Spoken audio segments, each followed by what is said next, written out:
అన్నదాత సుఖీభావ. నా తోడు పుట్టకపోయినా తోడు పుట్టిన వాడు వలె నేను చేస్తున్న ప్రతి కార్యక్రమాల్లోనూ నేనున్నానంటూ నా వెన్నంటే నడుస్తున్న మా మిత్రుడు, మా సోదరుడు చరణ్ గారి పుట్టినరోజు సందర్భంగా వారి తల్లిదండ్రుల సహకారం మేరకు ఈరోజు భగీరథి సర్కల్ నందు పేదలకు భోజనాన్ని అందజేయడం జరిగింది.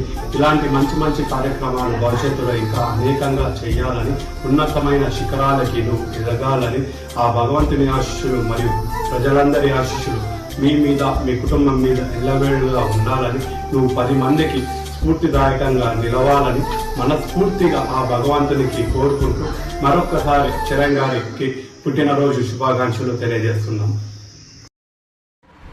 ఈ వీడియో నచ్చితే ప్లీజ్ నా ఛానల్ లైక్ చేసి సబ్స్క్రైబ్ చేయండి.